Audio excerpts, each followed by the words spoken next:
and one of the categories salam is al-muttaqeen, or those who have taqwa. And we talked about yesterday, wa alaikum salam, the fact that the word taqwa is often translated as the fear of Allah. Some people translate it as God consciousness. There's different ways that people approach the translation and understanding of this word. So I actually wanted to go into that a little bit deeper today. And in relationship to this, there's several different words that are also translated as fear in the Quran, right? So, for example, there's the word khashya, there's the word khawf, there's wajila, there's mushfiqun from ishfaq. So there's several different words that are often translated as fear. So I hope also to follow up the discussion about taqwa with some discussion of the various words that are translated as fear in the Quran, because we tend to translate them just all as one word, fear, right? But they have to mean different things, even if the nuance of the meaning, or even if the shades of the meaning might have something similar, like they might be connected with the idea of fear in some kind of way, but there has to also be a difference in them. Otherwise, why would the Quran use different words? So why at some points would it say taqwa in various forms?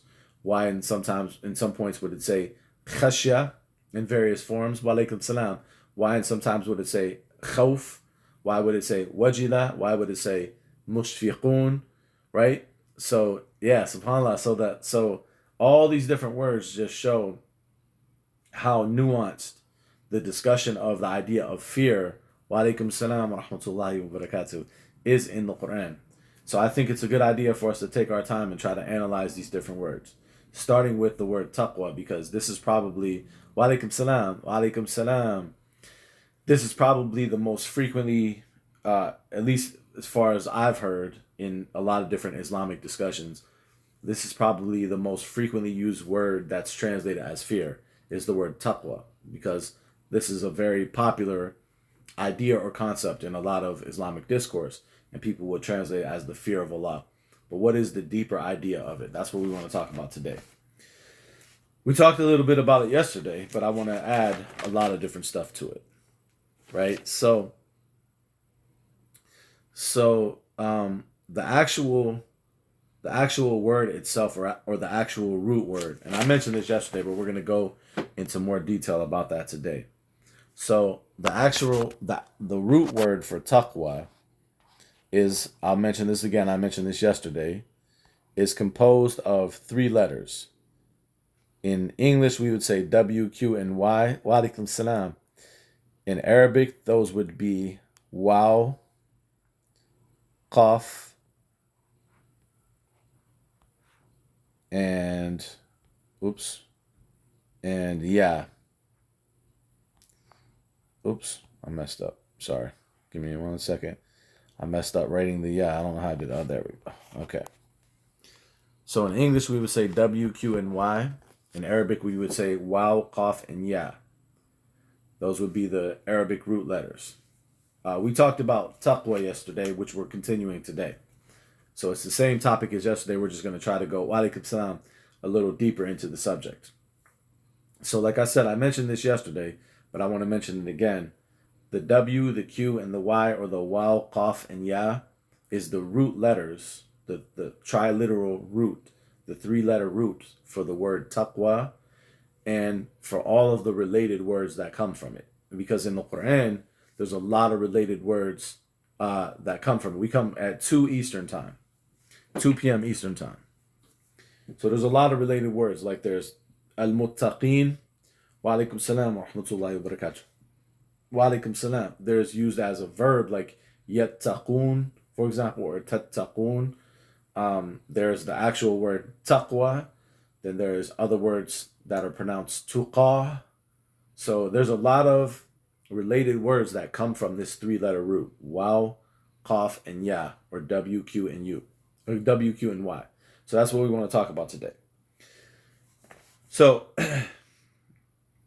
some of the Arabic meaning of it, I think it was either you or someone else that brought this up yesterday. That could it be derived from qawi or qawiya, meaning to be strong. And I said yesterday that I think there could be a relationship between the two meanings. I don't know if it's that taqwa is exactly derived from qawiya, to be strong, but I do think there's a relationship in the meanings because the letters are the same. They're just in different orders. So with taqwa, the root, because you could see the root from other ayat in the Quran. So the root seems to be waw, qaf, and ya. But the word for qawi or qawiya, to be strong, the root for that is qaf, wa, and ya. So it's the same three letters, but the qaf and the waw are transposed. They're switched places. And that's one of our studies that we've talked about before. We've mentioned this before, that this is a characteristic of Arabic words, and especially words in the Quran, that if you have two words that have the same letters, even though the letters themselves might be switched around, then that's an indication that those words, relate to each other. So when you talk about Arabic etymology, or what we call in Arabic ishtiqaq, right? Etymology in Arabic, there's more than one type of etymology. So there's a direct etymology where a word. So what does etymology mean? Etymology means the history and the sources of how words are derived, right? What are the source of words? How are they derived?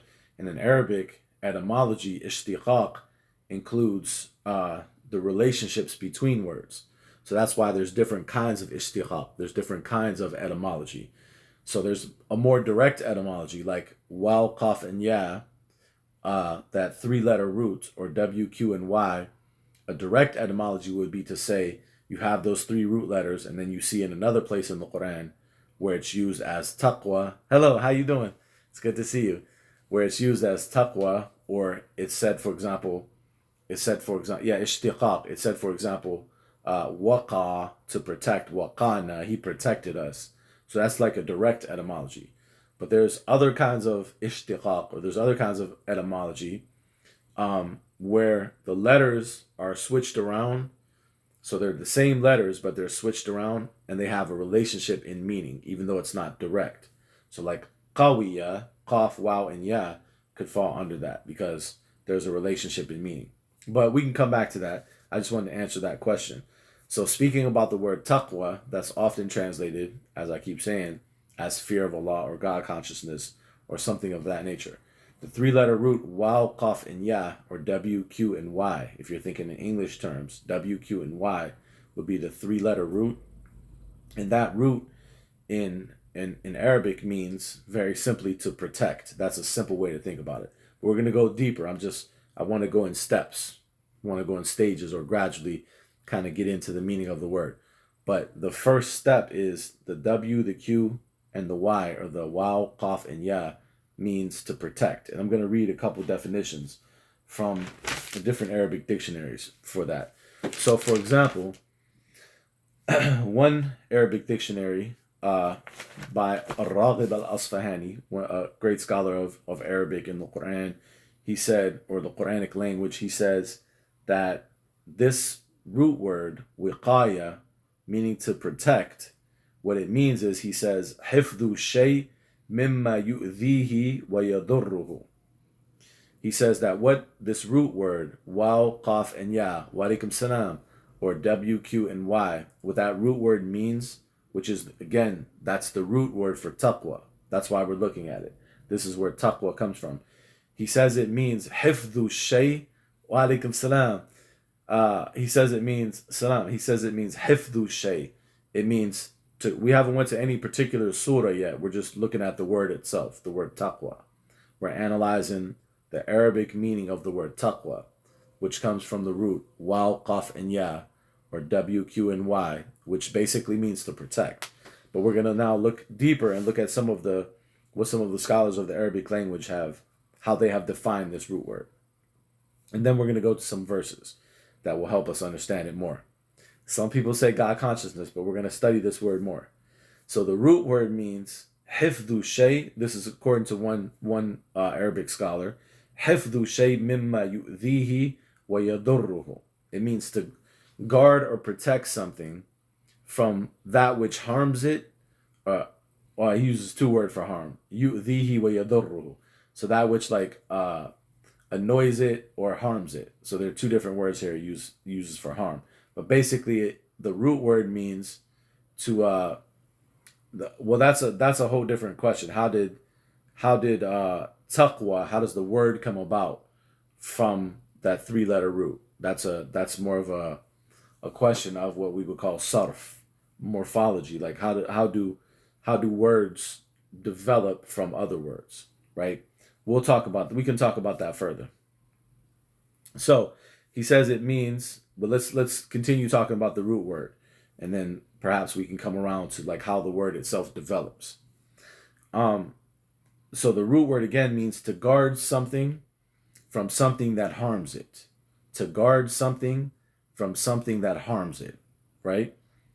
So the root word that taqwa comes from, waw, qaf, ya, or w, q, and y, right? The meaning of that root word in Arabic is to guard something from something that harms it. To protect or to guard or to preserve something from something that harms it. So that's the first thing that we want to look at in the definition of the word taqwa, is that the root meaning of the word is to guard or to protect something from something that harms it. Number one. Another definition was given by Ibn Faris, another very famous scholar of the Arabic language. He says that this word تدل على دفع شيء عن شيء بغيره. Now his definition pretty much is the same as the scholar before it in meaning, if you really think about it, but he explained it in a different way. So I think these definitions complement each other. So the first scholar said that it is to preserve something from what harms it.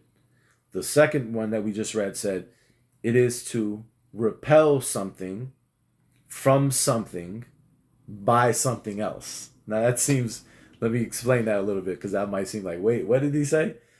Let's think about it, because it's actually a very deep definition. It seems weird when you first hear it, but it's a really deep definition when you think about it. He said it's to repel something. First of all, dafa'u shay means you're pushing something away. So that connects to the previous definition of the previous scholar that we read, which he's saying it's to preserve or guard something from something that harms it. So you're pushing away a harm, right? So to repel something or push something away from something else. So you're protecting something from something else. بِغَيْرِهِ, that's the end of his definition. By something else. So you're using something as a means to protect something from something else. That's his definition. Excuse me.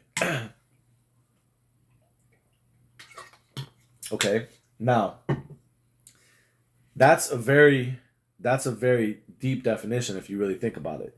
You're using something to protect something from something else. That's he's giving that as the root meaning of the word that taqwa comes from, the waw, qaf, and ya, or the WQY. To protect, to guard something from what harms it. I got a tickle in my throat. And this next definition is to repel something, protect something, push something away from something by using something else. Okay, so one of the places we can see that definition, and this will help us see some of the Arabic definitions better, is when we go to chapter 1681, which is a verse that we read yesterday. But now that we have read these Arabic definitions from a couple different Arabic scholars, I think now when we go back to this verse, it will help us understand it and make a lot more sense. So 1681, he says, وَجَعَلَ لَكُمْ سَرَابِيلَ تَقِيكُمْ الْحَرَّ. He made certain clothing which protects you from the heat. تَقِيكُمْ الْحَرَّ. So let me actually write this phrase for you, because this is important to understand the meaning of the root word for taqwa. So I'll write it just with English letters. تَقِيكُمْ taqikum al-harra. And that means protects you from heat. Okay? So, he says, taqikum al-harra, right? The Quranic verse says, taqikum al-harra. It means protects you from heat. Certain clothing protects you from heat. Okay, so you see that first part right there? Taqikum is the part that says protects you.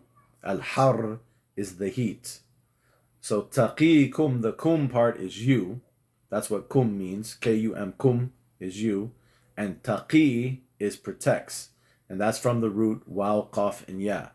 Okay, taqikum al-har. So that's from the root meanings of the word that taqwa comes from. Okay, so that helps us understand the language meaning of the word. Follow me so far? And look at the definitions that we read so far. It's to protect. The first definition was what? To protect something from something that might harm it. So in this case, protecting you, the clothing protects you from the heat, something that might harm you. The other definition was to repel or to push something away from something else by using something else. So here, if you think about this verse, the clothing protects you from heat. So you're pushing or protecting yourself from heat. So to protect something from something else, you're protecting you from the heat by using something else. You're using the clothing to protect you from the heat. So in the root meaning of waw, qaf, and ya, W-Q-Y, according to Ibn Faris, there's three elements. There's something that's being protected, there's something that's being protected from, and there's something that you're using as a protection. Okay? There's three elements. Yeah, exactly. Like using an umbrella to protect you from the rain. So there's something that's being protected, which is yourself. There's something that you're getting protected from, which is the rain. And there's something that you're using as a protection, which is the umbrella. So Ibn Faris' definition, that's why I said, at first, when you first hear it, you're like, what is he talking about? Like, that sounds strange, right? But when you really break it down and you start with this verse and you start thinking about it, it really gives you a lot of deep understanding into the root meaning of the word taqwa. Because he said, daf'u shay'in an shay'in bighayrihi. It's to protect something from something by using something else. So right immediately, before we even go to the rest of the verses, we can start to think about and apply that definition to what does it mean to have taqwa of Allah. Meaning, you are protecting yourself from something else, which in this case would be Allah or any punishment that might come from violating his principles, by using something else. What would be the something else? The something else could be you avoiding doing certain things, you disciplining yourself from not doing certain things, you're being conscious of him in your life. So you're protecting something from something else by using something else. That's the three elements of taqwa. Yeah, 1681. Because in this verse, it's talking about clothing that protects you from heat. So the three elements are found. I find this verse to be very beautiful to start off with the definition of taqwa, because Ibn Faris' definition from the Arabic language gave three elements: to protect something from something else by using something else. And this verse, we see all three elements in that definition, because he made you clothing to protect you from heat. So there's, you are being protected from the heat by using something else, which is the clothing. So that's a good starting point to understand the Arabic meaning of the word taqwa. Okay, now if we go to 52:27, that's going to be our next verse. 52:27.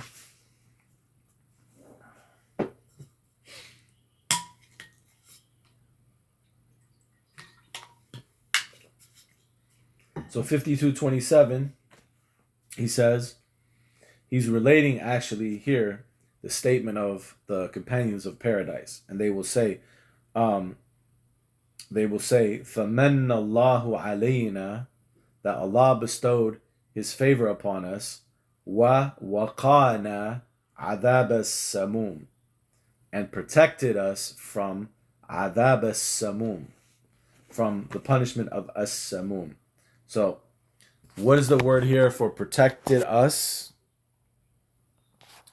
Okay, let's look at this word. Protected us here is waqana, means protected us. Waqana, protected us. Okay, so you see the waqa part. The na part means us. The waqa part means protected. He protected us. And that's the same root word for that we're studying. The same that was in the previous verse, taqikum, which is from wal qaf ya, WQY. The same that's the root word for taqwaa, which is WQY, right? Waqana. So we're just right now going through some verses to show from a language standpoint the meaning of the root word. This is, in my opinion, this is how we should study the Quran. A lot of times people want to study the Quran like in a very quick way. Like they just want to basically be like, just get to the point. Like, like, what's the point? Like, get to the point. But you have to, if you really want to understand it on a deep level, you have to go step by step and like take your time and analyze the word in detail.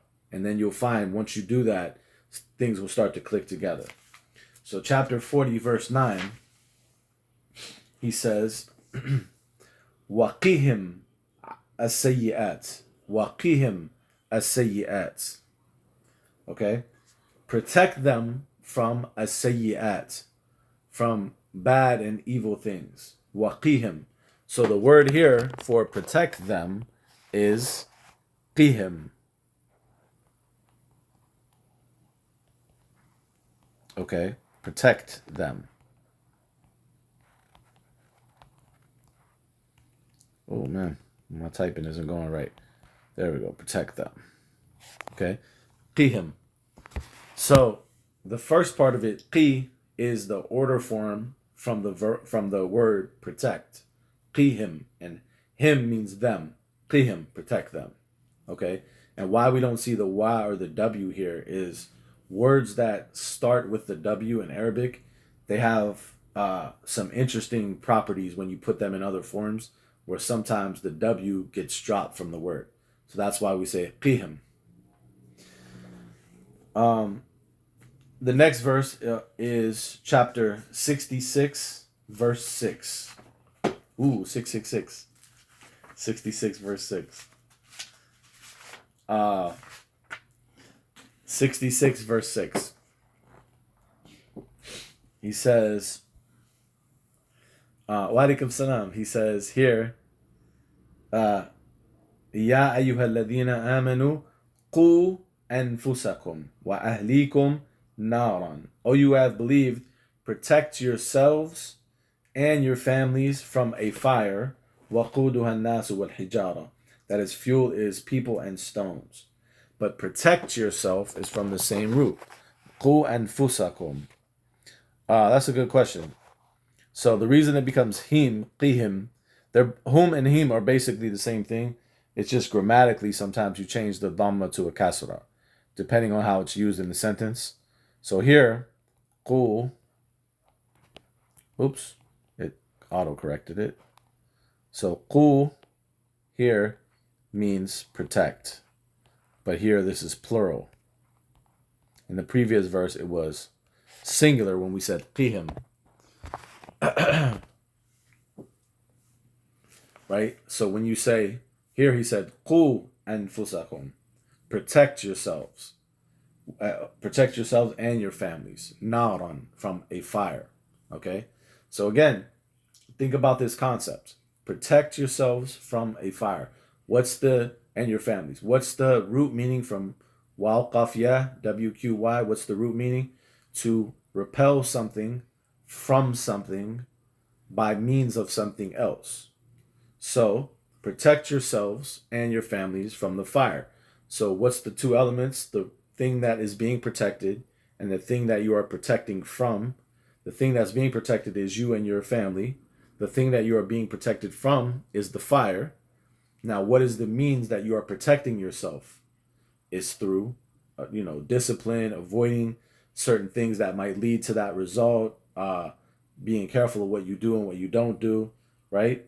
So we're starting to, the more we read these verses, we're starting to get to the root idea behind taqwa, which is, it seems to be a type of protection from something that causes harm by using a certain means to do so. That's the definition I think we're getting towards taqwa. And then when you find people that uh, interpret it or explain it in different ways, I think Allah knows best. They're just right. I think they're just expressing the same concept but with different words. They might have different ways of saying it, but that seems to be, the more we read these ayat and the more we think about the root Arabic meaning, that seems to be the basic idea behind it. That there's three elements. I think that's a really easy way to think about it. Taqwa contains three elements. You're protecting something from something by using something else to do so. Okay? The next verse is chapter 59, verse 9. So, chapter 59, verse 9, he says, وَمَنْ يُوقَ شُحَّ نَفْسِهِ فَأُولَٰئِكَ هُمُ الْمُفْلِحُونَ. And whoever is protected from the stinginess of his own self, then those people are the successful. So, yes, for sure. So here, yulqa means protected. Whoever is protected. Or sometimes I think they translate it in this verse as saved. But whoever is protected from the stinginess of his own self, then those are the successful. So again, we can see the three elements. We can see the idea of you being protected from the stinginess of your own self, right? Why does Allah love you so much? I don't know. I love the way you said that though. That's why I had to stop and smile. Because most people think the opposite. Most people say, why does Allah hate me, or why is Allah punishing me? So I think that's quite beautiful that you said that, actually, that you recognize that Allah loves you. Alhamdulillah. May Allah reward you and continue to love you, inshallah. And may we do whatever you're doing to get the love of Allah. So here we have the three elements again. وَمَنْ يُوقَ شُحَّ نَفْسِهِ. Alhamdulillah, that's beautiful. Whoever is saved from the stinginess of his own self, then those people are successful, right? So again, there are three different elements here. Anfusihim, yeah, Anfusihim and Anfusuhum, really quickly, is a grammatical thing. So whenever you put certain things before the word, so if you take the word hum, so the word hum means them or they. If you take certain things and you put certain things before the word hum, just grammatically you pronounce it with a kasra. That's just part of the grammar of the Arabic language. So for example, if I said anfusuhum, then I would say hum. But if I said in themselves, then I would say fi anfusihim, fi anfusihim. So it's a grammar rule depending upon what comes before it. You change it to just the same thing applies to the word who, which means he or him. So if you said kitabuhu, means his book, but if you said from his book, you put a preposition before it, then you change it to he. You say min kitabihi. It's a grammatical like reading rule, basically. There could be other deeper meanings behind it. I would never say there's only one reason why, right? Because when we study the Quran, we often find many layers of meaning and reasons for everything we study. But just on a surface layer, just to quickly answer your question, that's the Yeah, that's the reading rule, right? But what's really interesting about that is there's a place in the Quran. First of all, there's different qira'at too. So some of them might not always do it exactly like that. But I'm talking about just the general qira'ah that we're all familiar with, which is for most people is hafs. But also there's places in that, for example, there's one ayah that doesn't change it. So like when you say ala upon, for example, and you put he and you put who with it, which means him or him or he. You're supposed to change it grammatically to he. So you should say alayhi. You shouldn't say alayhu. You should say alayhi or alayhim. However, there's one place in the Quran that mentions فَمَنْ عَاهَدَ مَا عَلَيْهُ اللَّهِ, if I'm remembering the ayah correctly. عَلَيْهُ Allah. So here it doesn't change. Alayhu. It should be grammatically alayhi. But in this one ayah it doesn't change. And then there's discussion about why in this one ayah doesn't it change. So it is definitely something interesting to think about. But that's the at least the surface reason why is grammatically it's a reading rule of when you how you pronounce it in certain situations. And Allah knows best. Um the next ayat 328 that we want to look at. Chapter 3, verse 28.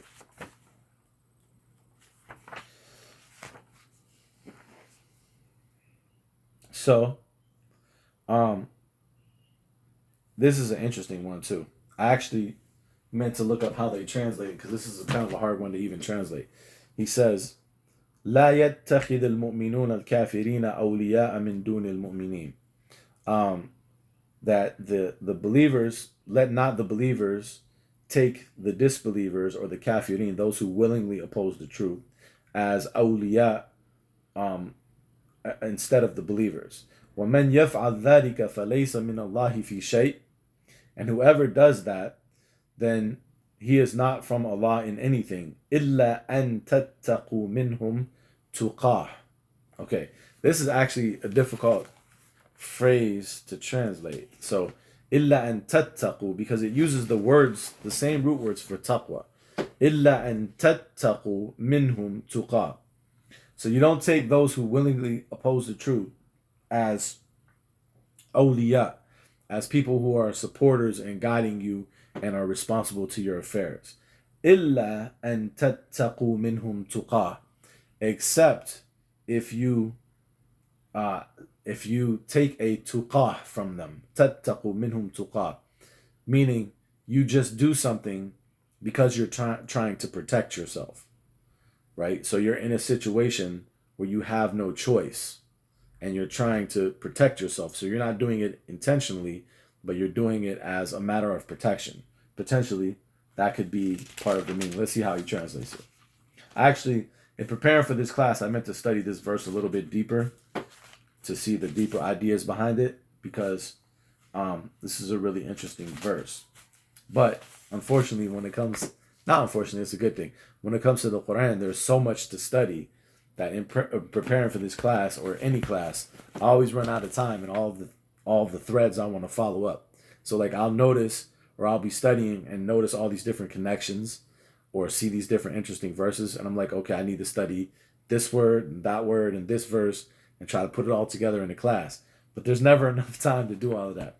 So hopefully what I can present in each class is just something to get the wheels turning a little bit. It's not necessarily a final conclusion and to say, yeah, it is. Yeah, to say this is exactly what it is and there's nothing to be added to it. Absolutely not. It's just something to get us to thinking about it on a different level. And then I would hope that would be an inspiration for all of us to go back on your own time and to study it further.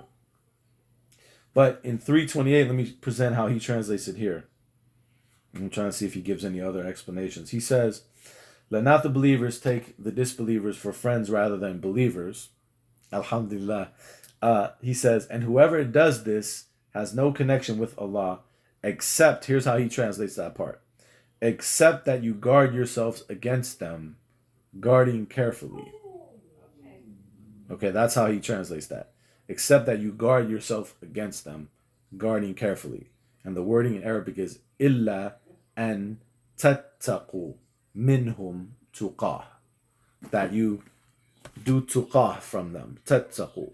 You protect yourself from them in some way. Okay? Now, what exactly are some of the deeper meanings of that verse? I think we should contemplate that more. And maybe I'll come back to asking that. Or maybe I'll come back to studying that and presenting that by itself. Inshallah. I appreciate that. Thank you. Alhamdulillah. Okay, so now that was like 6 verses that show us or support the Arabic meaning for what for waw, qaf, and ya. Okay, the W, the Q, and the ya. If you want to ask a question, could you please email me, and inshallah, and if you email me, inshallah, I'll try to look at those verses and answer, because we got about 15 minutes left, and I don't want to go too far off on anything else, because we're gonna continue this tomorrow, because we're nowhere near done with taqwa. But I kind of at least want to get to a certain point today that we can continue with tomorrow. No, you're good. Nothing to be sorry about. Just remind me so I don't forget. If you don't email me, I'm probably gonna forget. So please email me, and inshallah I'll try to remember it. So that shows us those 6 verses that we just read supports the Arabic meaning that we studied from a couple different scholars, which was basically to preserve or to guard something. That was the first one. حفظ شيء مما يؤذيه ويضره. That was the first one we read. To guard or to protect something from something else that harms it. And then that was the definition of Ar-Raghib al-Asfahani. The other definition was from Ibn Faris, where he said that it is دفع شيء عن شيء بغيره. It is to protect or repel something from something else by using something else. So it had 3 elements: something you're protecting from, and the thing that you are protecting, and the way that the thing that you're using to protect. Like someone gave the example of the umbrella. So you are being protected from the rain. The rain is what you're being protected from, and the umbrella is the means. Now, and then we looked at 6 different verses to show that the Arabic meaning of the word taqwa, or the root word waw, qaf, and ya, aligns with those Arabic definitions. So what's interesting, and this is another reason why I thought it was important to look at some of the Arabic definitions, because here's another issue with interpreting the word taqwa. So again, a lot of people translate this as the fear of Allah or God consciousness or words of that nature. But here's an issue with that way of thinking about it. Taqwa, in its various forms that it's mentioned, like the various like verbal forms that it's mentioned, is not always just mentioned with Allah. So if I said for example, if we were just having a general discussion, and I said, do you have taqwa of anything else besides Allah? At first glance, we might want to say, well, no, taqwa is from Allah, right? But in actuality, if you look in the Quran, taqwa is from several different things. So when you translate this word as fear of Allah, that might not always be accurate in every context, because there are certain contexts that specifically mention this word with Allah. So it might say, وَمَنْ يَتَّقِ اللَّهِ, whoever has taqwa of Allah. But then there might be other places that don't specifically mention it with Allah. Yeah, His laws, potentially.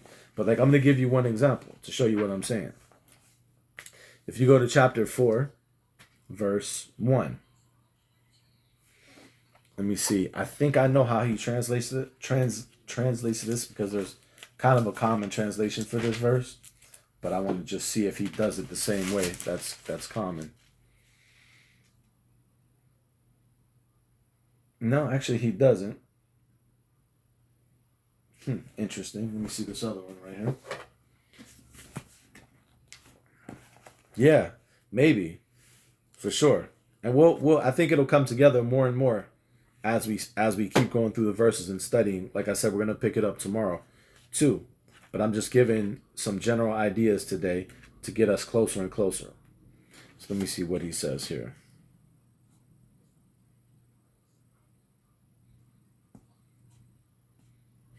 Yeah, okay, so I was just curious of how he translates it. So here he says, Um, he says here, Ya ayyuhan nasu. Okay, I was stopped because I was thinking about something. Ya ayyuhan nasu, taqu rabbakum alladhi khalaqakum min nafsin wahida wa khalaqa minha zawjaha. He said, O people, have taqwa of your Lord who created you from one nafs, one soul, wa khalaqa minha zawjaha, and created from it its zawj, its mate, or its other half. وَبَثَّ مِنْهُمَا رِجَالًا كَثِيرًا وَنِسَاءً, and he spread out from them many men and women. وَاتَّقُوا اللَّهَ الَّذِي تَسَاءَلُونَ بِهِ وَالْأَرْحَامِ. Okay? And have taqwa of Allah, the one who you ask one another by him, wal arham, and the wombs. So here, what is wombs connected to? Like read this verse again. Think about this verse again. وَاتَّقُوا اللَّهَ الَّذِي تَسَاءَلُونَ بِهِ وَالْأَرْحَامِ. Yeah, it's connected to mothers, potentially, right? It's connected to relationships. But what does the verse mean? Have taqwa of Allah, through whom you ask one another, and the wombs. Does it mean have taqwa of the wombs? You follow what I'm saying? If you read the syntax of the verse, right? And have taqwa of Allah, through whom you ask one another, and the wombs. What does "and the wombs" mean? Because I'm just translating it very literally, right? But if you look at, because I want you to see the possibility that exists within the verse, right? Because if you read the translation, so here's his translation, right? He says, and keep your duty to Allah. That's how he's translating taqwa. He says, keep your duty to Allah, right? By whom you demand one of another your rights, and to the ties of relationship. So he's saying taqwa, right? Here he says taqwa means your duty to Allah. And then he says, keep your duty to Allah and to the ties of relationship. That's how he's connecting it. Other translations might say, I've heard other translations that say, and reverence the wombs that bore you. My only point is, what I'm trying to get at is, here, taqwa seems to be, yeah, subhanAllah, taqwa seems to be connected to the wombs, like having taqwa of the wombs. فَاتَّقُوا النَّارَ, that's another one, yeah. فَاتَّقُوا النَّارَ الَّتِي وَقُودُهَا النَّاسُ وَالْحِجَارَةُ. Right? Have taqwa. Yeah, it's a good point. So the ayah right there, that's in Arabic, is have taqwa of the fire. We'll go to that one next. So right now, only thing I'm trying to, without going too deep into all the different possibilities of what it could mean, right? I'm just trying to show the extensiveness of the word taqwa in the Quran. That it doesn't always just mean fear Allah, right? Because it's not always just connected to Allah. Notice here it's connected to two things. He said, "Wattaqullah wal arham." I'm skipping the middle part just to show you the connection. Wattaqullah wal arham. Yeah, have taqwa of Allah and of the wombs. You follow my point? So taqwa is a very deep thing to think about. Maybe, yeah, that could be maybe concern, care, or attention, but we can still use the meanings that we started this class with, right? Hifdhu shay mimma yu'dhihi wa yadurruhu. Guarding something from whatever would harm it. So having taqwa of the wombs, if the wombs means your mothers, having taqwa of that, having taqwa of al-arham could mean the ties of relationships, right? Potentially. Having taqwa of that is to guard that from whatever would harm it, to guard your relationships from anything that would harm your relationship. So that fits the meaning that we've been talking about, right? The idea of guarding something from something that harms it, right? That's seems to be some of the root meaning of the word taqwa. So the other verse that was just mentioned on the screen, that's in chapter 2. That's in chapter 2, verse what verse is that? 30 or 24, sorry. So chapter 2, verse 24. Let's look at this verse.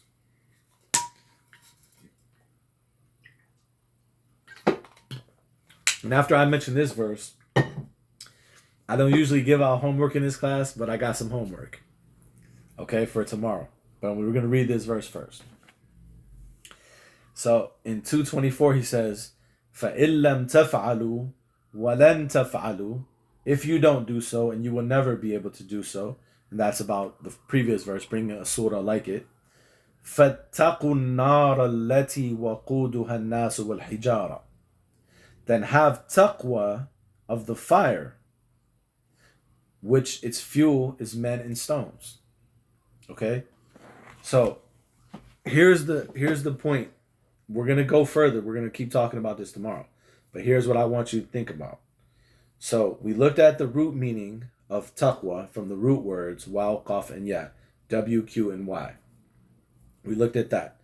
And we saw some of the Arabic dictionary's definitions, meaning to protect something from what harms it, right?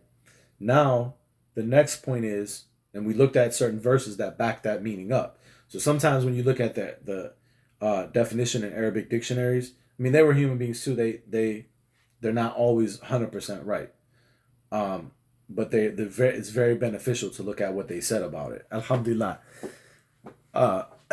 However, you have to also look at the wording of the Quran to see were they right about that meaning in terms of the Quranic wording, because that could be sometimes different. But in this case, it does seem that it fits the ayat that we read, right? That the root meaning of waqa from taqwa, that taqwa comes from, wa alaikum salam, means to protect something from something that harms it. Or Ibn Faris gave 3 different elements, which was the thing that's being protected, the thing that you're protecting from, and oh yeah, we read that verse. Yeah, illa an tattaqu minhum tuqa. Yeah, we read that verse. I think that's 328, somewhere in there. Okay. So Ibn Faris said there's 3 elements. Yeah, we'll come to that verse. We're going to probably discuss taqwa for a few days because there's a lot to it, and it's probably going to take us a while to unpack it. But we see how those verses supported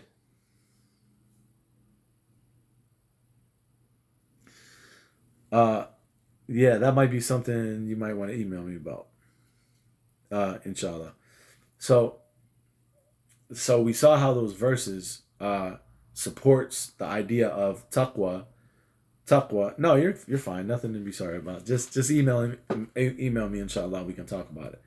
But we see how those verses support the idea that taqwa is to protect something from something that harms it, right?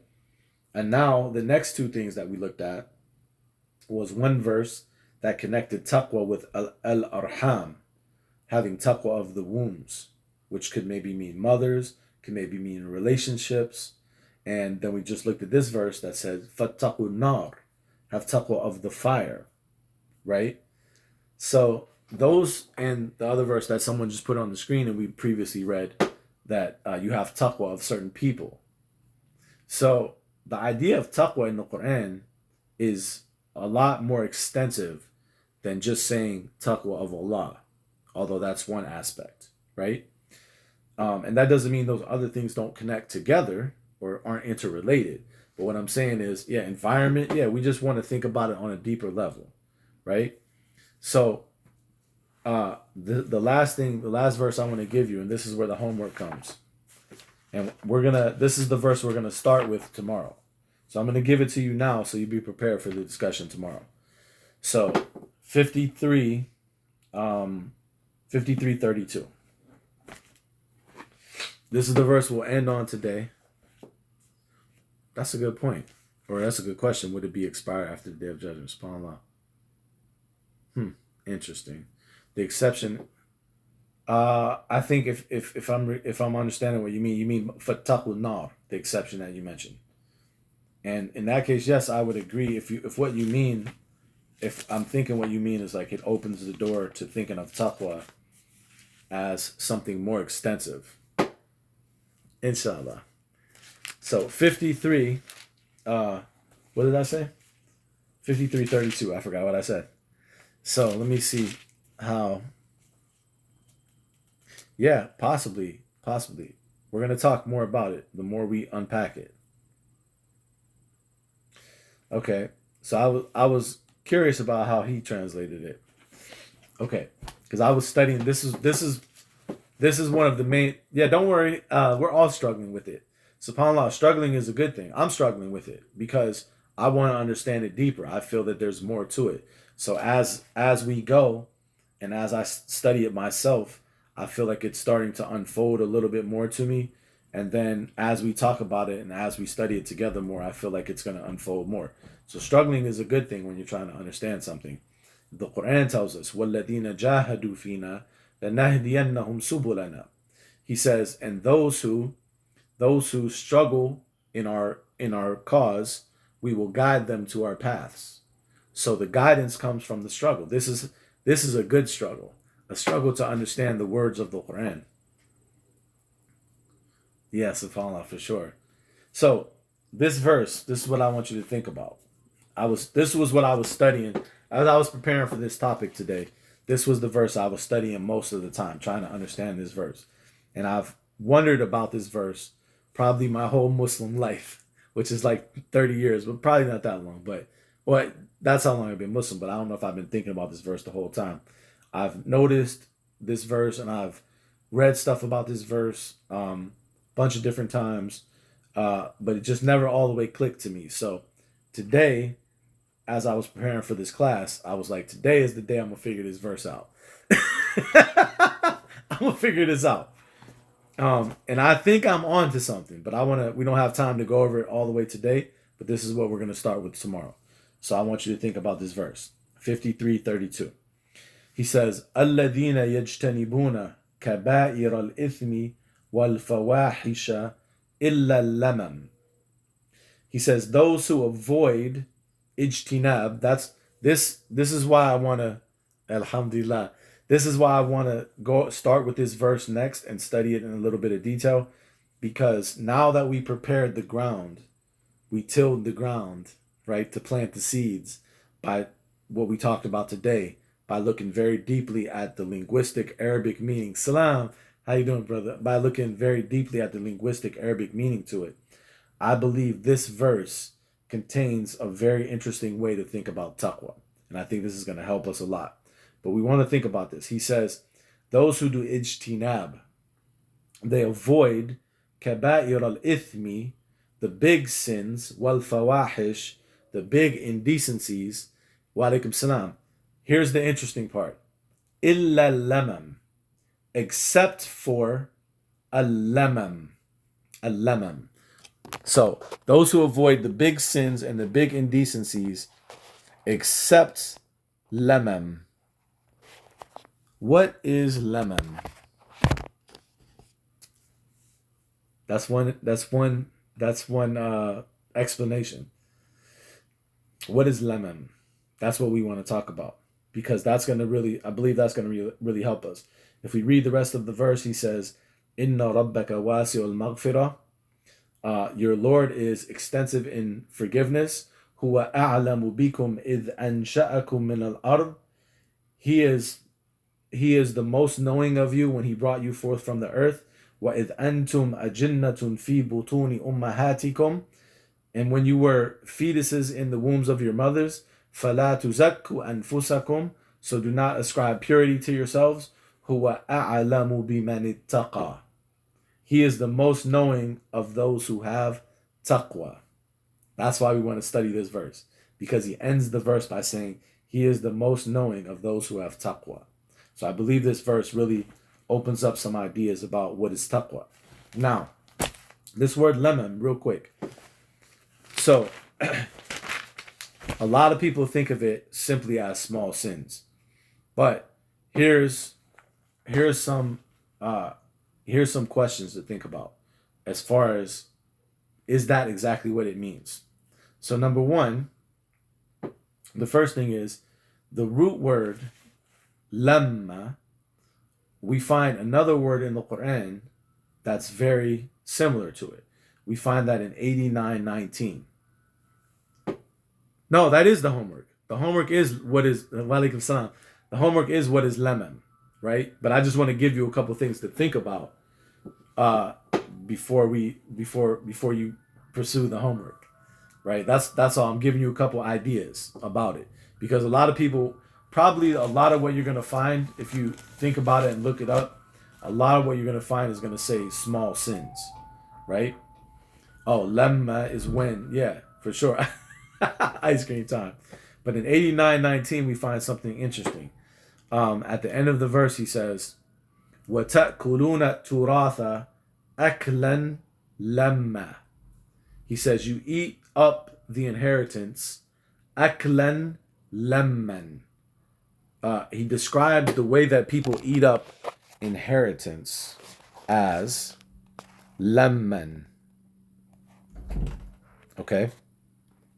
Lemman, and it's really, the word actually is just lem, because lemman is just the grammar. So lem. So, yeah, all together. Exactly. All together. So now let's think about those two verses. He says, illa lemam, they do, they avoid, kaba'ir al-ithmi wal-fawahish, all of the big sins and indecent things, illa, except al-lamam. And a variation of that same word is used about people who consume others' property, others' inheritance, right? Yeah, that's one explanation. Kullu maduna zina. Whatever is, yeah, there's a bunch of different explanations for it, right? That's why this is so interesting to study. Eat like big chunks at a time. That's another one. Yep. Hubban kathiran. Right, exactly. So that's what I'm saying. It's not when people sum this up to say, illa lama means except small sins, and they feel like for sure that's the meaning. It's not that clear when you start to unpack it, because you have another verse that talks about people consuming people's wealth, lemman, right? So those definitions, yeah, those definitions come from some of the Arabic meanings. So, for example, I'll give you a couple of them. So, if you look, for example, in Tafsir al-Qurtubi, in Qurtubi's Tafsir, because I just want to share this real quick, because people would think like the idea that lemam means small sins, so they avoid the big sins and the big fawahish, illa lemam, except for small sins. People would think that that's for sure the explanation.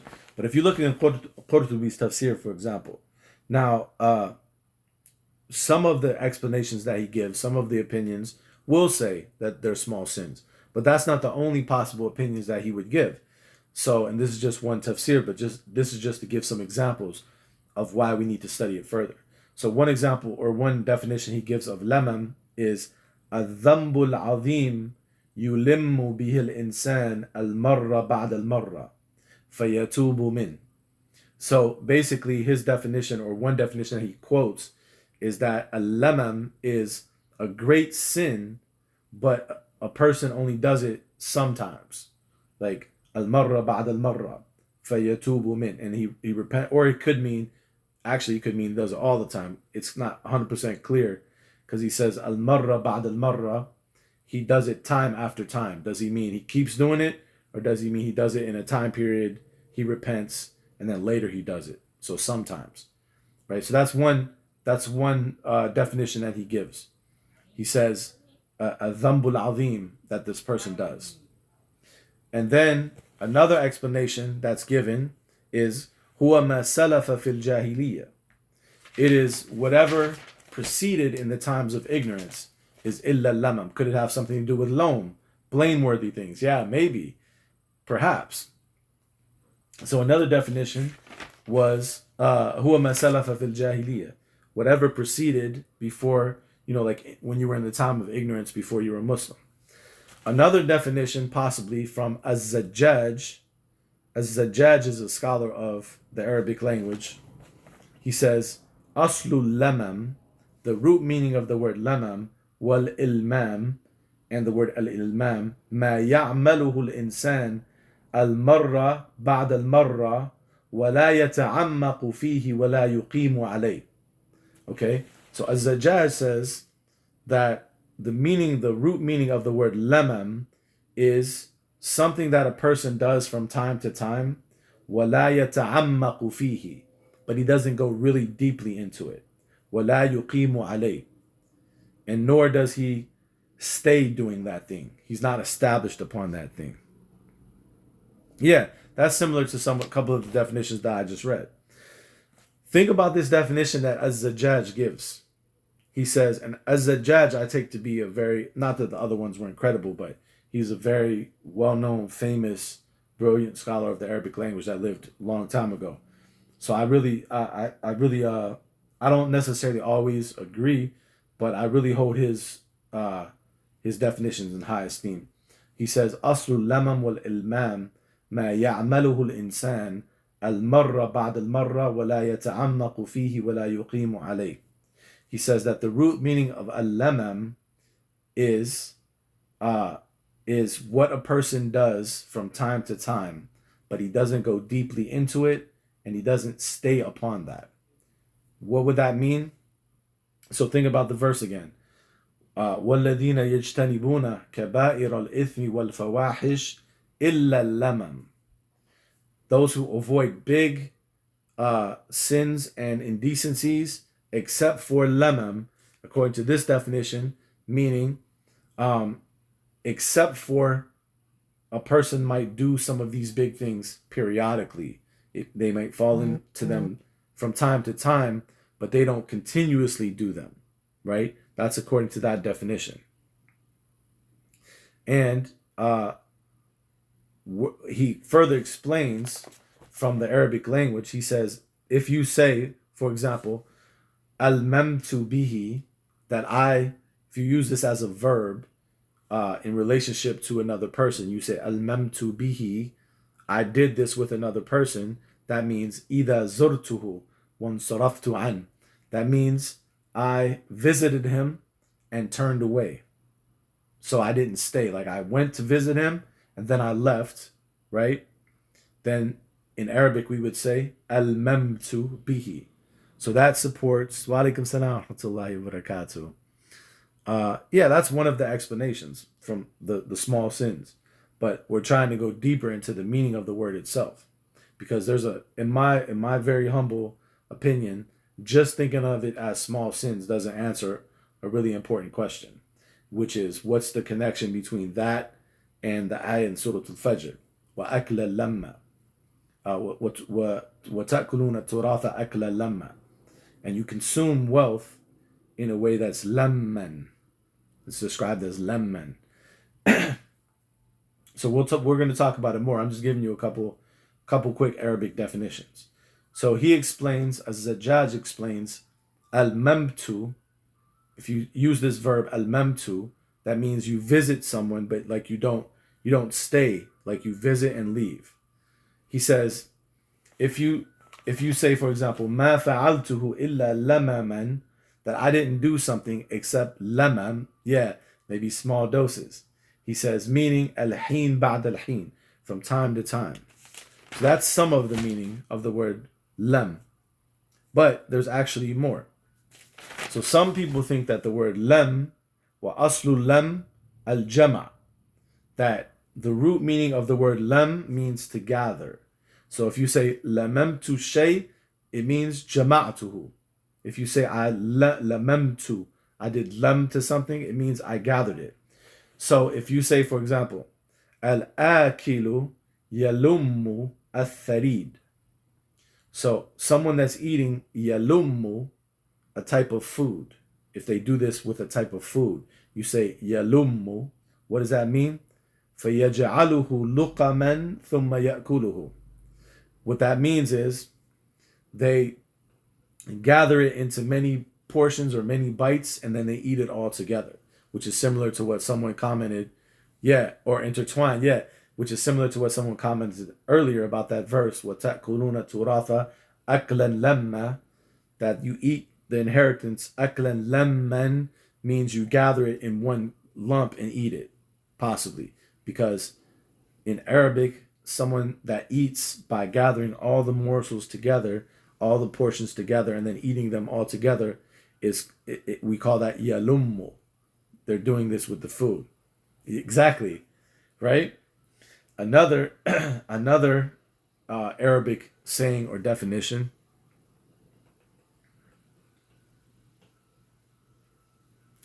Yeah, for sure. Uh, another in Arabic, another thing that we say is inna daraka lamuma. We say that your home, your house is lamuma. It's from the same root as lamma, lamuma. And what that means is tulimmu nas ay tajma'uhum. It means it tulimmu the people, tajma'uhum. It gathers in all of the people. Okay? So there's actually another. Where did I write that at? There was another nice definition for this. Oh, this was another definition I found for the root meaning of lemma. So another meaning that was given is تجمع الشيء المتسع عند أطرافه فيلتقي ولا ينتشر. He says, yeah, لما شمله. That's another thing that we say in Arabic. لما شمله means يعني لما ما تفرق من حاله. لما شمله يعني لما ما تفرق من حاله.